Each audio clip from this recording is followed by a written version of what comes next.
en estas salas, en este espacio, en este lugar que es tan suyo, que es tan propio, que es la Feria Internacional del Libro de Guadalajara.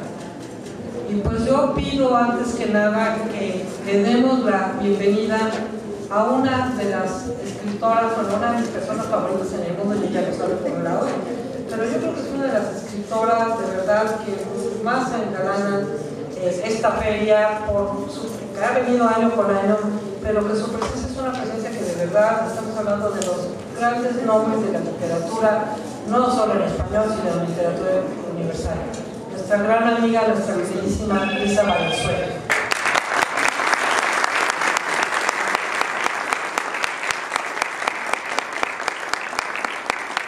Y comentarles que en mayo, apenas en mayo de este año, en una charla informal, pero es una charla que ha continuado a lo largo de muchos años, que comenzó hace muchos años, Luisa empezó a platicarme algo de lo que hemos hablado, insisto, durante mucho tiempo, sobre Susan Sontag y Susan, y le digo, a ver Luisa, ¿y todo esto por qué no lo hacemos en público? Un diálogo, va a ser un experimento que creo que les va a gustar. ¿Por qué no lo hacemos en público? ¿Por qué no esta charla que estamos sosteniendo como una conversación íntima, la procuramos en el marco de la Feria Internacional del Libro de Guadalajara? Y Luisa, que dice que no es valiente, pero en el apellido lleva la valentía, Valenzuela, dijo, por supuesto que sí, porque pues yo no lo voy a decir yo, ella no lo va a decir, pero fue una persona muy cercana a esa gran escritora, crítica, a ese personaje de las letras universales llamado Susan Sontag. Entonces, pues, gracias Luisa por querer traer esa conversación que inició en Buenos Aires y traerla a Guadalajara y ahora hacerla pública. Gracias Marisol, es realmente un honor y un homenaje para mí, para Susan, para toda la literatura que poder hacer esto en este marco extraordinario de la Feria de Guadalajara, que sí es cierto, lo he frecuentado, lo he visto crecer y algo que se ha vuelto tan enorme, tan estimulante, que yo admiro muchísimo a Marisol de poder seguir conduciendo este enorme mamut literario extraordinario, lleno de festividades, que es esta Feria de Guadalajara. Nos conocimos cuando ella era directora de la editorial Alfaguara, México, y tuve la presentación del libro más maravillosa, extraordinaria, junto con Margot Lanz, en la historia, no digo ya de mí, de la literatura en general, porque la imaginación y la osadía y la valentía también, y la creatividad de Marisol Schulz es algo absolutamente admirable. Creo, junto con Sandra Lorenzano, la colección Primero Sueña, y sí, aquella presentación memorable en el claustro de Sor Juana, con Sor Juana, un striptease de Sor Juana, entre otras cosas. Bueno, era Jesús vestida de Sor Juana, interpretando Sor Juana. No malinterpreten. Pero ahora tenemos otra cosa, una persona muy seria, por lo contrario. Yo creo que una de las críticas que le han hecho a Susan Sontag es su enorme seriedad, pues yo creo que ella tuvo que mantener de alguna manera medio a pesar suyo, porque ella siempre dijo, pero en la intimidad, dijo que la seriedad no excluía el sentido del humor, que lo excluye la liviandad, la banalidad. Ella siempre se mantuvo en ese nivel tan determinado. Por lo cual, una cosa que me preocupaba, y es cierto lo que estuvimos hablando con Marisol en aquella cena totalmente informal que tuvimos en Buenos Aires, durante la Feria de Buenos Aires, era que cómo no se la veía con tan buenos ojos desde la crítica en este momento. Se le critican una serie de cosas muy injustas, muy arbitrarias. Yo creo que es porque el miedo a la mujer es súper inteligente, pero una inteligencia que va mucho más allá de lo común, de lo normal, casi diría yo. Eso creo mucho en hombres y mujeres. Pues yo estoy de acuerdo y vamos a hablar de la figura y de lo que representó Susan, pero yo quiero comenzar por preguntarte. Yo sé que Susan fue una gente muy importante en tu vida. Luisa Valenzuela vivió un tiempo en Nueva York y ahí me imagino que fue donde tuviste la oportunidad de de conocer a Susan Sontag, quien seguramente te marcó, pero una amistad que a mí me consta muy importante para ti. Pero yo quiero preguntarte, ¿te acuerdas cuándo y cómo conociste a Susan? Eso es de lo que voy a encontrar en natural modestia. No, aquí no se permite la modestia, ¿estás de acuerdo, verdad? Natural modestia. Yo había llegado a New York en el 79, en plena dictadura militar argentina. Tenía un segundo libro que me acababa de publicar en Estados Unidos y decidí que me iba a quedar. Y en un momento dado, un amigo mío que era muy bromista me llamaba y me decía: dice mi hermana que Susan Sontag te mencionó en el New York Times. Y yo me reí mucho, eso es gracioso, mira que son graciosos. A la tercera vez que me llama y me dice eso, me dice: pero es en serio, fíjate, tal día menor. Y efectivamente, a Susan le preguntaron, esto me mata de emoción, pero después le voy a decir por qué lo hizo, creo yo. Y le preguntaron cuáles son sus escritores extranjeros favoritos, y dijo George Conrad, el húngaro, Danilo Kish, el yugoslavo, y Luisa Valenzuela, el argentino. Quería morir. Le dije a mi editor del norteamericano en ese momento: mira, llamada Susan, que le dio vergüenza, no puede ser, Susan Sontag, no. Y un buen día, esto habla de Susan, su figura real, Alaíde Fopa, que ustedes quizás recuerdan, la gran escritora guatemalteca que vivía en México. Sí, también que desapareció de una manera brutal en Argentina. En Guatemala. Claro que sí. Fue profesora de la Facultad de Filosofía y Letras de la UNAM, una gente muy importante en el feminismo mexicano, para quienes no tengan la memoria de Alaíde. De verdad, quienes no la conocieron o no sepan de ella, por favor busquen quién fue. Claro que guatemalteca, mamá de un cantante, Julio Solórzano, y de una bailarina que también vivió en México. Una familia que toda su actividad profesional la había realizado un tiempo en México. Ella regresó a Guatemala a ver, tengo entendido, a su madre, sí, nada más momentáneamente, y desapareció.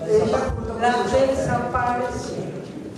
Una de las tantos casos de desaparición políticos, lamentablemente, es algo de lo que aquí en México sabemos. Perdón, es una división. No, pero importante, sí.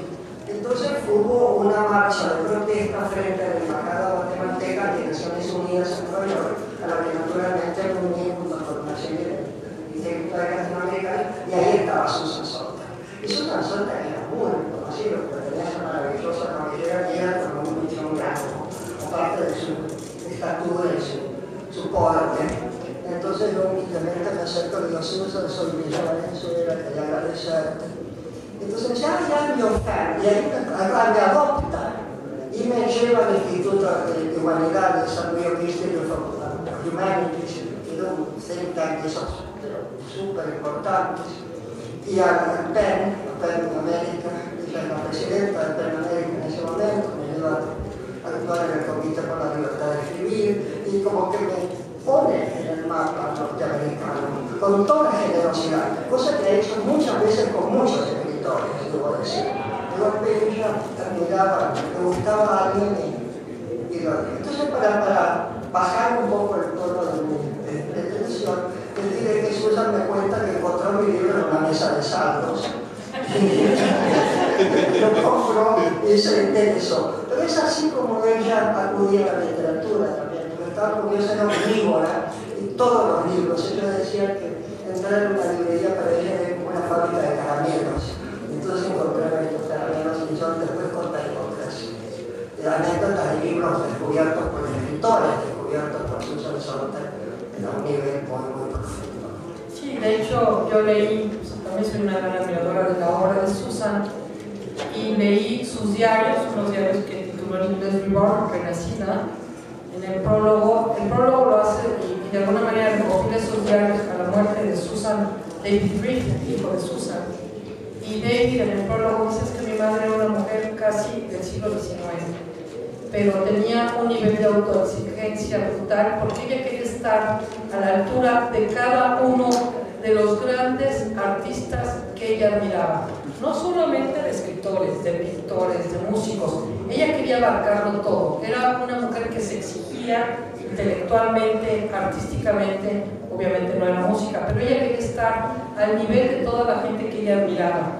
Yo no sé si eso era una de las características que tú veías en esa relación que te hablaste de amistad. Acabamos de tener una relación muy particular porque lo que ella quería, en el fondo de su alma, era ser una escritora de ficción. Ella ambicionaba ser una escritora de ficción. Y eso vamos a hablar ahora con Marisol sobre el tema, porque escribió dos excelentes novelas que fueron sus primeros libros. Su primer libro, que era Death Kit, que lo tradujeron mal, Estuche de muerte. Un kit es todo un elemento, los elementos para hacer algo, ¿no? De muerte, y el benefactor.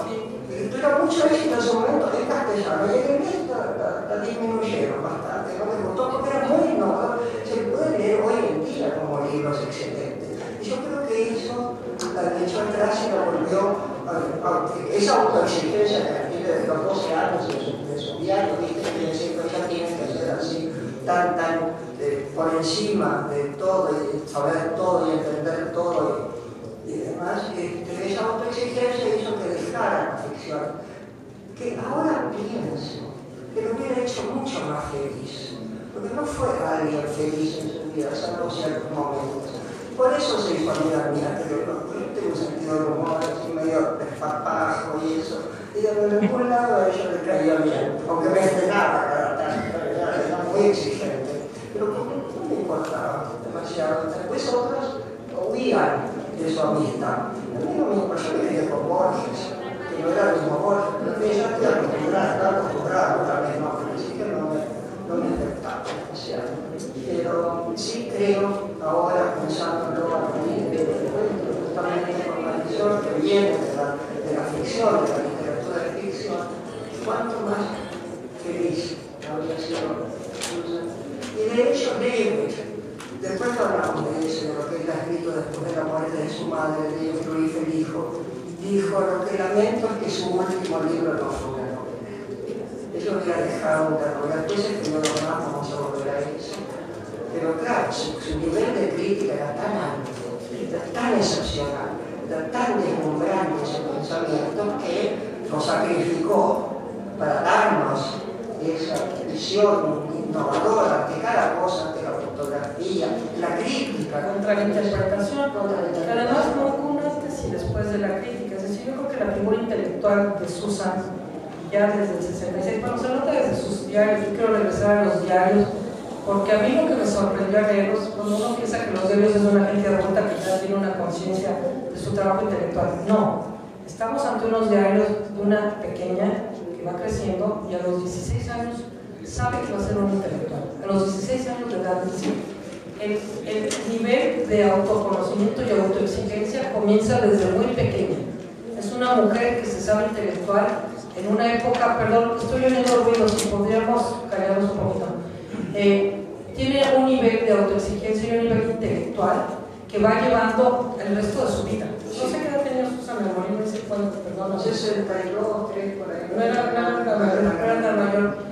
Y lo pregunto porque además ustedes lo sabrán, quienes han leído la vida y la obra de Susan, que padeció varias enfermedades y la superó. Bueno, luego hablaremos de un libro que a mí me parece maravilloso, ¿no? de la enfermedad y sus metáforas, ¿no? que ahora lo voy a comentar porque me parece un libro muy actual por lo que acabamos de vivir por la pandemia. Pero todos decimos, ahora vamos a revisar. Sí quiero de alguna manera cronológicamente decir la importancia de Susan justamente en la crítica, y no solamente en la crítica cultural, en estos ensayos que se volvieron la esencia de la verdadera cultura norteamericana del siglo XX. Sí, absolutamente. Y era una conciencia fundamental, una mujer no transigente, intransigente totalmente. Hasta con sus amigos. Hasta con sus amigos. Pero eso no lo conocí yo como amiga. Yo tengo que contar una anécdota personal muy tonta, pero ahí es. Como editora del Pacuara estábamos editando, creo que El amante del volcán, y tenía yo que preguntarle alguna cosa a Susan en una entrevista. Estoy hablando de la época de la prehistoria. No había celulares, no había WhatsApp, no había FaceTime, no había eso, nada. Y hablé con Luisa por teléfono, le dije, tengo que hablar por teléfono con Susan. Yo me morí de la vergüenza, del miedo, del temor y de todo lo que ustedes quieran. Y muy generosa, que siempre ha sido Luisa, me dice, pero háblale a Susan, no hay problema. Bueno, yo me armé de valor y le hablé por teléfono. Y entonces, creo que lo único que yo hacía, pues, aprendía medio a aprender, pero yo creo que todo lo dije mal. Y me dijo, no seas tan tímida y sigue hablando conmigo, vuélveme a hablar. Lo peor es que sí fue muy tímida y no me atreví a volver a hablar. Me pregunté alguna cosa, pero imponía. Era una mujer, no sé si ustedes tienen la figura física de Susan, la verán después.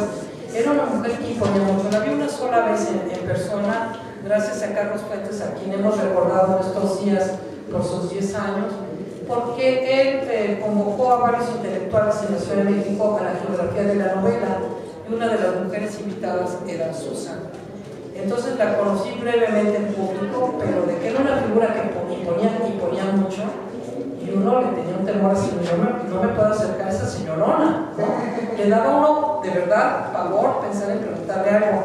Así que la única vez que yo hablé por teléfono con Susan fue para una pregunta, no me acuerdo cuál, seguramente sería tonta, y ella me dijo, no seas tan tímida, y sígueme hablando. Sí, fue muy tímida y no la seguía hablando, pero era esa... Ahí tendría que haber conectado. Exacto. Porque no ser profundamente tierno. Una vez que traspasabas esa barrera, era un ser de una ternura enorme que no ocultaba, que le daba miedo, que le tenía miedo, pero era muy frágil. Esa es la otra parte. Muy frágil, no frágil, pero insegura, porque tenía una separación entre cuerpo y mente. Entonces estaba muy puesta en su mente, pero como uno se acercaba más a una figura total, ella se entregaba, ¿no? Tenía una cosa muy, muy humana, profundamente humana, pero había que traspasar alguna barrera, que por ahí a veces uno se quedaba mirado y no lo podía traspasar, pero a veces hacía un papilotazo y estaba del otro lado, con la Susan humana que te hablaba de sus amores, de sus conciertos, y acabábamos hablando de literatura. Una vez me dijo, yo soy la única persona con la que yo hablo de la cocina literaria. Desgraciadamente yo no soy Susan Sontag ni remotamente. En parte había querido serlo y tener unos diarios bien organizados y no nos cuadernos tirados por todas partes. Entonces no sé, tengo solo un diálogo que registré con ella bien porque hice un reportaje para un diario argentino, pero sobre la amante de Volcán justamente.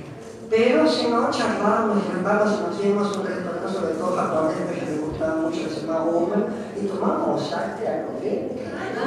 De golpe nos encontramos porque nuestra cuenta de sake era altísima. Pero entonces eso se destrababa y hablábamos muy alegremente, muy bien de toda la cuestión del drama literario, porque ella soñaba con ser una escritora literaria.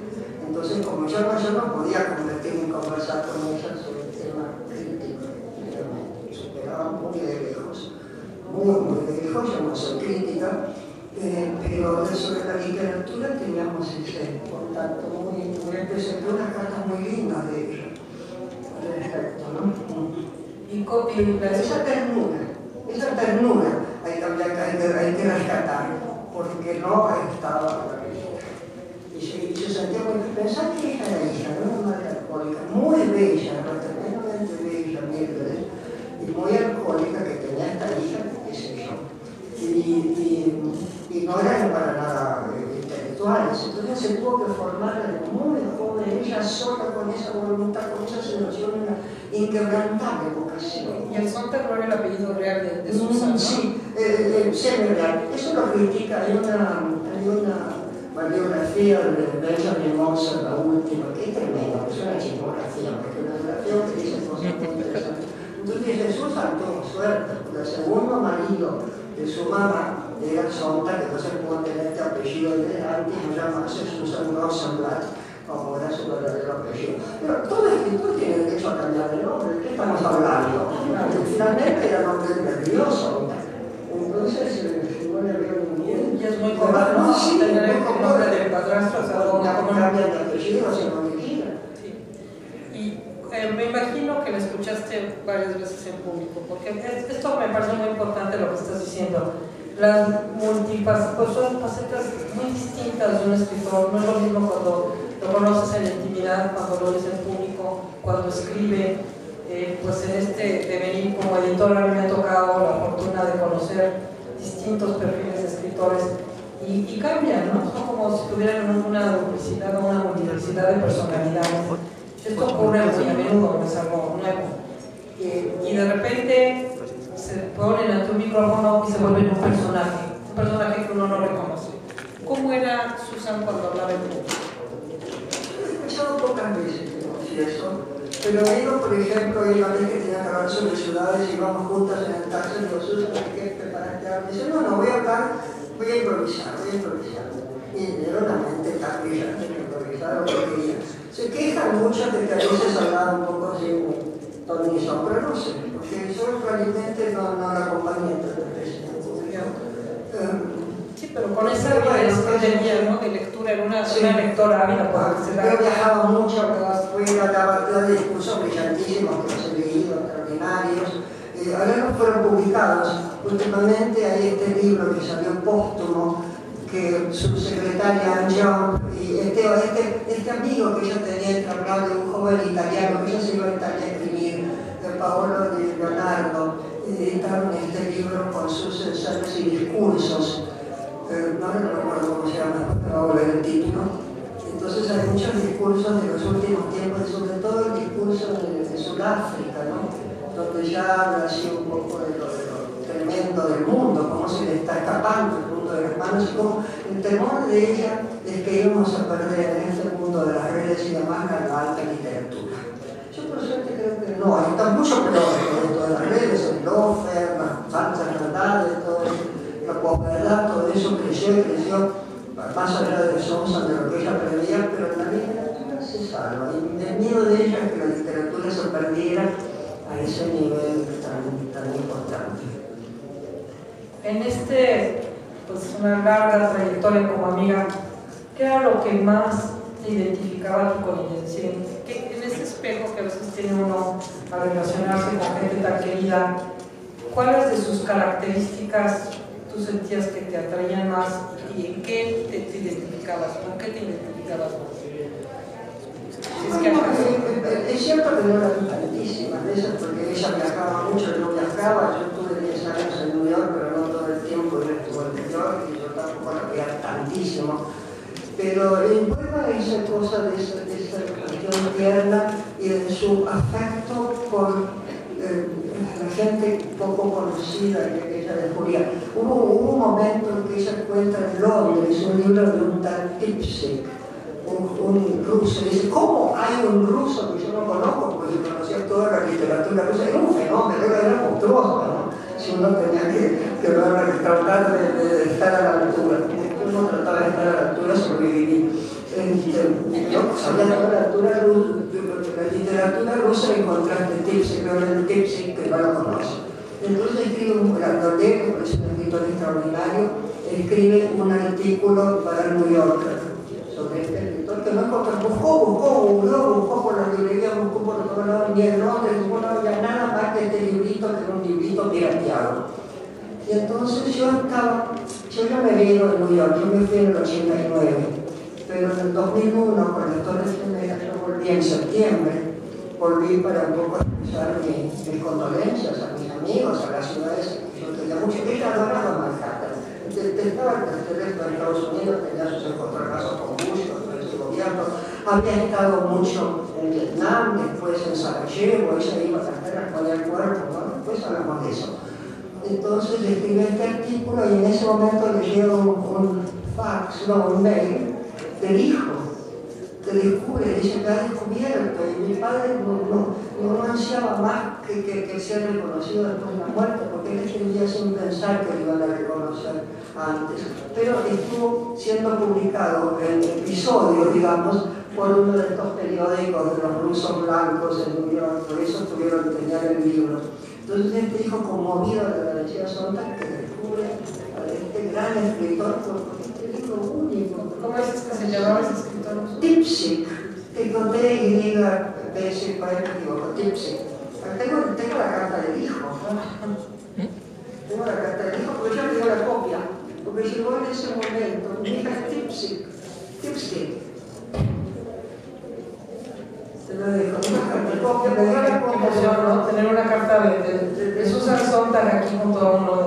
Esos son de los privilegios de conocer a una gente como... Pero ella me dio la carta del hijo, ¿no? Me dio una fotocopia. Y otra cosa que me pasa, ¿vale? Esa, si te dejo hablar. En ese viaje del 2001, me pasan varias cosas con Susana. Estoy en su casa en un momento dado y llega un ramo de flores del editor. ¿Por qué? Porque ella había hablado, ella estaba en Berlín cuando caen las Torres Gemelas. Entonces le preguntan, y ella dice, bueno, esto es una provocación de Estados Unidos, dice una cosa así, porque realmente cómo se comporta con la gente, critica, le acusa un poco a Bush, a esa administración. Le mandan de todo, le insultan por todos lados, se arma un horror. Entonces, esta era una especie de reivindicación del editor, y yo le digo, pero vos habías escrito lo mismo estando acá. Me dicen, no. Estando acá yo había sentido la piedad tremenda. Yo lloro cuando leo los nombres de la gente que ha muerto. Estando lejos uno ve una perspectiva distinta. Después publicó otras cosas. Y después te cuento la tercera cosa importante que pasa en ese viaje.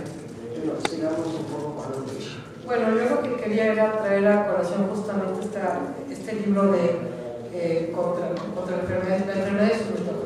enfermedad y sus metáforas. Justamente porque ella tuvo en 2 ocasiones y finalmente murió por un cáncer, una situación muy dura. Y tengo aquí un párrafo, porque ella lo que hace es un minucioso e incisivo análisis sobre lo que significa nombrar y dotar de significado a las cosas, a la enfermedad, por lo que este gesto tiene de recreación de las mismas, del mundo y del control de los individuos.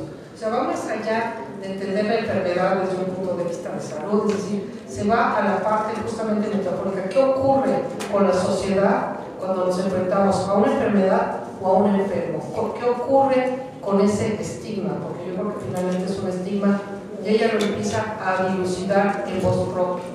Y dice, no es pues extrañar el hecho de encontrarnos a lo largo de la historia con ciertos usos metafóricos, con ciertas metáforas del mal que se cruzan y superponen, dotando de significado ciertas enfermedades que con el tiempo irán adquiriendo matices particulares.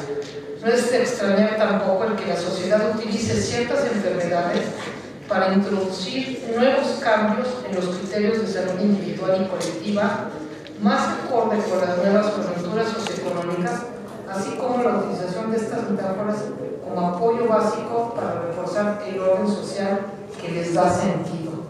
A mí esto me conmovió de leerlo porque ella lo escribe en relación al cáncer, pero luego lo retoma cuando surge el SIDA, porque dice el SIDA y sus metáforas.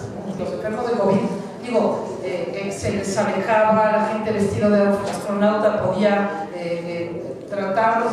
Ahí también hubo todo un tema del manejo social de la enfermedad. No sé si tú lo has pensado, Luisa. No lo había pensado, pero me parece que tenés toda la razón del mundo que había pensado de ella. Pensar que ella escribe eso, ¿verdad? Como metáfora, cuando está muy enferma. Le dieron 6 meses de vida con ese cáncer que tuvo. Ya te había hecho casi metástasis de cáncer de pecho. Le dieron 6 meses de vida. Y ella con toda su voluntad y todo logra salir de eso. Pero aún cuando todavía está muy mal, escribe este libro. No quejándose, no hablando del dolor, no, sino que tratando de eso que es una aporte a la humanidad. Porque este sí es un cáncer, todo es un cáncer como metáfora, todo es desarrollado como el cáncer y esta cosa atroz. No. Cuando volvió a tener cáncer después con el 68, por ahí, más adelante, que yo volví y me encuentro con el pelo blanco cortito, pero ya saliendo de ese segundo cáncer, dice, yo no quiero dar piedad, pero no quiero escribir nada para todo el mundo, pero que viene a preguntarme cosas, yo les ayudo, yo quiero una ayuda individual. No sé qué habría hecho con esto. La enfermedad con el SIDA, ella escribe primero ese cuento que se llama, el público me olvidó de todo. Es un gran cuento de hablan muchas voces, es absolutamente polifónico, son todos los enfermos de este chico que tienen SIDA, que tienen SIDA, que están hablando todos al mismo tiempo de cómo salvarlo, cómo ayudarlo y todo, porque ella quiere sacar el estigma de la peste. era la peste rosa, el estigma de la peste con los homosexuales, entonces ella quiere limpiar ese estigma. Así que también si hubo algún estigma con la cuestión del COVID, debería haberlo pensado seriamente desde ese lugar más original, lateral, tengo un pensamiento lateral. Nosotros pensamos como linealmente, ¿no? Y ella veía las cosas de costado, pero de costado impensados, pero tan importantes. Por ejemplo, ella dice, al igual que el cáncer... The way we live now, la manera que vivimos ahora. Ese cuento. Ella dice, al igual que el cáncer sustituyó a la tuberculosis y redujo la carga metafórica que la rodeaba a la tuberculosis, banalizando, o sea, ya no era tan importante la tuberculosis porque comenzó el cáncer. Aquel cáncer ha sido sustituido en la última década por el SIDA y se ha convertido de este modo en enfermedad con mayúsculas de esta época secular. Me parece interesantísimo porque cuando yo releí esto pensé en el COVID, es decir, ¿no? en términos de la carga metafórica y de la carga también social. Yo no sé que hay una doctora y a lo mejor estoy diciendo una serie de barbaridades de doctora, pero me pareció interesante este pensamiento. Bueno, sí, bueno, pero lo que pasó con el COVID, pues de alguna manera, se lo a todos. Claro. Entonces ya no había manera de estigmatizar a unos y otros, porque fuimos todos de alguna manera o víctimas o posibles víctimas de esa enfermedad. Son cosas que se generalizó hasta ese punto. No sé qué había dicho ella. Pero lo había pensado seguramente. Yo creo que es un buen ejercicio que tenemos que hacer todos. Siguiendo la idea de Marisol, vamos a pensar qué habría pensado Susan Sontag sobre el COVID. Sobre esta época. Sobre esta época tan destructiva, además. Porque una cosa que pensamos todos hasta estar en medio de la pandemia era, bueno, si se va a salvar el planeta Tierra, ¿por qué no lo estamos dejando tranquilo? Sacamos limón, sacamos cosas, no vamos a tomar conciencia de eso, no vamos a seguir explotando. Es peor ahora. Entró la avidez, en lugar de entrar la comprensión, entró la avidez. Y eso había aterrado a Susan, porque siempre enseñaba. Claro, porque la avidez de la guerra, las avideces. Dicen bien que en cierto momento la tuberculosis también afectó a un grupo de la población y generó también asuntos económicos, no de la manera que COVID ha impactado no solo en la salud, no solo en lo social, sino en la parte económica, y se ha vivido prácticamente en todos los sectores, ¿no? Ahora la tuberculosis, eso lo vio Susan claramente, era una enfermedad romántica. Era romántico, tenía pálidos, sí, los antipensados, una enfermedad romántica, casi que te comía por dentro, decía que eso pierde todo el romanticismo. El COVID también pierde todo el romanticismo, no es la cosa respiratoria, ¿no? ¿En qué momento el hábito humano puede haber entrado en ese? Y dices bien, porque justamente la tuberculosis dio grandes novelas y grandes obras literarias, precisamente. La montaña mágica de Trabatán. La anécdota de Susan que la contaba cuando ella que ella lo hizo cuando tenía 14 años, me parece que la realidad es que tenía 16. Van con un par de amigos a enfrentarse a admirar a Thomas Mann y ver este maravilloso héroe que ellos admiran tanto que está en California, y se encuentran con una banal que les habla de cosas terrenales y se defrauda mucho. No permitían, era muy gracioso, no podían permitir que el escritor fuera un ser humano. Y en algún lugar, yo creo que Susan lo tenía. Ella no se podía permitir ser tan humana con cierta gente que la admiraba. Entonces ponía esta barrera, ¿no? Y yo empiezo a pensar que por ahí había algo de eso. De todos los libros de Susan, tanto de ficción ya hemos hablado, pero de los libros ensayísticos, ¿con cuál te quedarías? O sea, ¿qué libro te parece fundamental que hay que leer, que hay que releer, que hay que reinterpretar en esta época con lo que estamos viviendo? Porque además es una figura que yo creo que estamos extrañando, sobre todo la gran conciencia internacional o la gran conciencia en Estados Unidos en particular, ¿no? Que falta hace gente como Susan para entender la realidad y las aberraciones que se están viviendo por allá. Es una pregunta muy difícil, porque yo creo que para cada uno hay algo que nos va a interpelar personalmente desde otro lugar. Pero un libro que a mí me pareció muy tremendo, importante, no es de Susan, sino de David Reef. Y es el dicen de David, que escribe David, el hijo de Susan. Susan decía, mi hijo me compra. Tenía momentos de gran unión y momentos que no se querían ni hablar, pero madres e hijos, etcétera, etcétera. Pero él era un hombre muy dedicado, muy brillante también. Los libros sobre Sarajevo, de ambos, ¿no? Pero hay un libro de David que se llama Nadando en un mar de muerte, que son los últimos días de Susan. Y cómo él cuenta, es desgarrador, cómo él cuenta que Susan está desesperada por no morir. Ella se había combatido 2 veces el cáncer. La primera vez de una manera brutal, fantástica, la segunda vez que ha sido más tenue. La tercera vez ya estaba muy mal, tenía una especie de leucemia muy galopante, muy irremediable, pero ella no quería morir. Y no quería morir no porque quería la vida, porque, qué sé yo, romances. Quería seguir escribiendo. Tenía un libro, tenía una novela. Yo creo que ella no lo dice ahí, pero ella me había dicho cuando terminó en América que estaba planeando una novela sobre el Japón de los años 20 y 30. Posiblemente ella quería vivir para seguir escribiendo. Y él dice, yo la calentaba, y se probaban tratamientos cada vez más crueles, más desaforados, y se llevaban de acá para allá, y se lo llevaron a California, buscaron los médicos mejores, todo, y era imposible. Y él dice, ¿cómo pude alimentar ese cáliz envenenado para hacerle la ilusión? Pero no la podía negar, no me podía negar a eso. Y se hizo bien, de hacer durar esta vida tan dolorosa, tan dolorosa, porque ella quería seguir escribiendo, ¿no? Y eso es muy sustancioso. Efectivamente, en ese mismo prólogo que te comento, que a mí me movió mucho de los diarios que me encantan. Reborn lo leí en inglés, por su traigo título en inglés, creo que se publicó en español como Renacida. En ese prólogo, justamente David dice, quizá al final, que lo que más me impactó es que su madre no era demasiado consciente que moría, por lo menos estaba en esa lucha contra sí misma, porque había vencido la enfermedad en 2 ocasiones muy fuertes, es decir, había podido lograr, era como si fueran no las 7 vidas de un gato, sino las 3 vidas de un gato, y quizá no quería reconocer que estaba muriendo. Muy fuerte, ¿no? Muy fuerte también de una manera intelectual, porque el cuerpo moría, pero la mente estaba...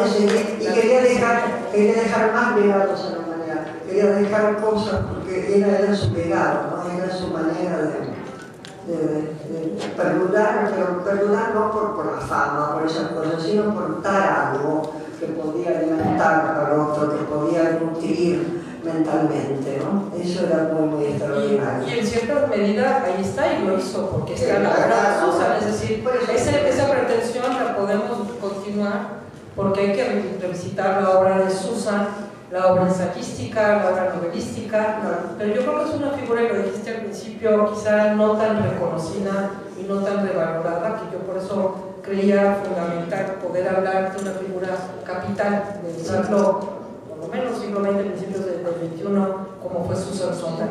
Aquí hablando de temas, pero el tiempo es implacable.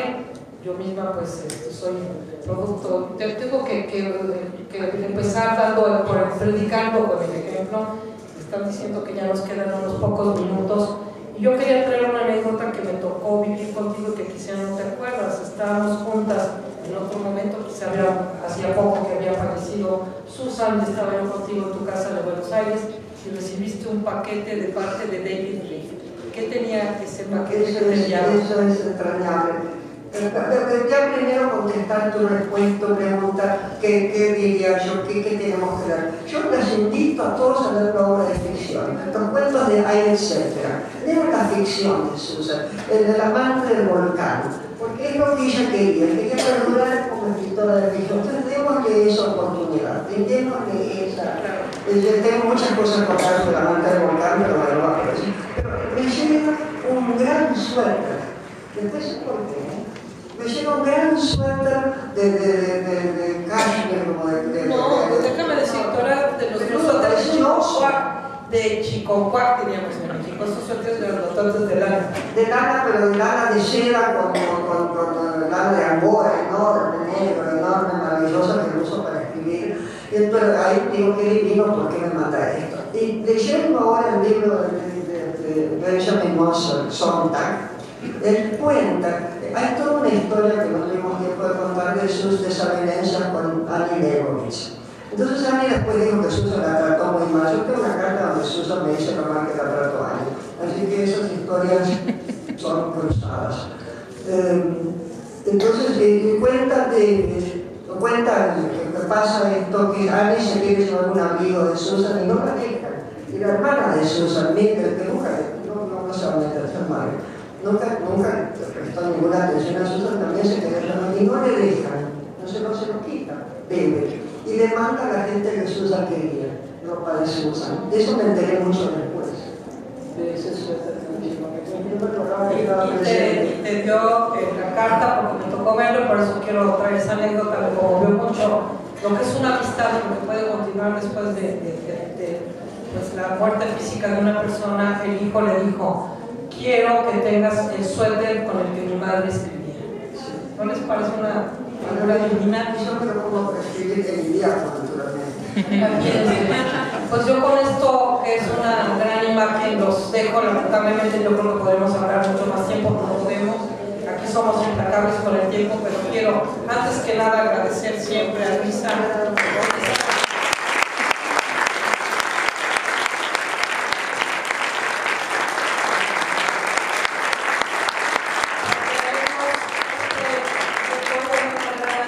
La importancia de la amistad, no solo literaria, de dos grandes mujeres, de dos grandes figuras literarias de nuestro tiempo, y por supuesto a cada uno de ustedes por estar aquí presentes. Muchas gracias.